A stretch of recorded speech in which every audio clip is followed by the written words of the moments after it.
ये आए हैं कि हमारे परिवारों का क्या होगा। इलेक्शन कमीशन जाए गड्ढे में, चुनाव आयोग जिए या ना जिए, रहे या ना रहे, हमारा परिवार रहना चाहिए। ना तो सोनिया गांधी देश के बारे में सोच रही है, चुनाव आयोग के बारे में सोच रही है, और ना ही लालू प्रसाद जी सोच रहे हैं देश के बारे में। ये सब हमार दुई को बबुआ कैसे ठीक से सेटल हो जाए।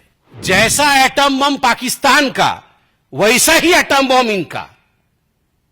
ना एटम बम की धमकी से भारत की लोकतंत्र डरती है पाकिस्तान से, और ना ही भारत का लोकतंत्र डरता है ऐसे ठुस एटम बम से जिसको पकड़ पकड़ के राहुल गांधी घूम रहे हैं। अब ये जो इंडिया अलायंस वाले हैं, ये केवल तेजस्वी यादव का विषय नहीं है, ये पूरा संपूर्ण इंडिया अलायंस वाले, इन इंडिया अलायंस वालों का राहुल गांधी और तेजस्वी यादव ये बड़ा देश का सोच रहे हैं।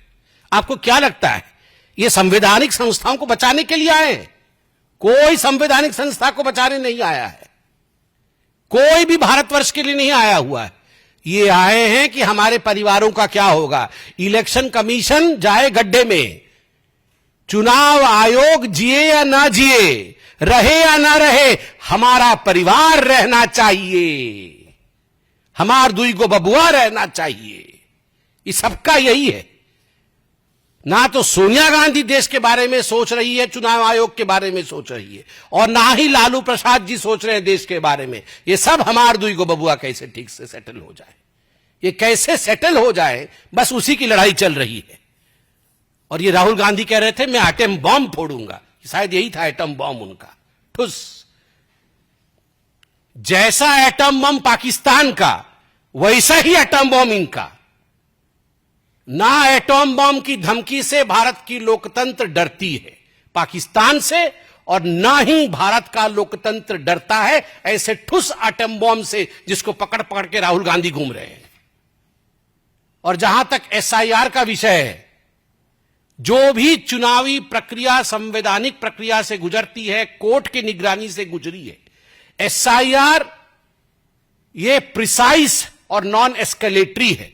ये प्रिसाइज है, किसकी मृत्यु हो गई उसको हटाना है, किसके दो एपिक कार्ड हैं काटना है, कौन चला गया उसको हटाना है, कोई जोड़ना चाहता है जुड़ जाओ भैया।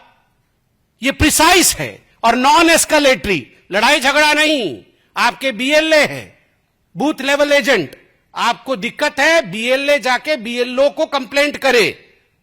बीएलओ को कंप्लेंट करने से बीएलओ नाम जोड़ेगा, ये काटेगा, आपके पास डॉक्यूमेंट होने चाहिए।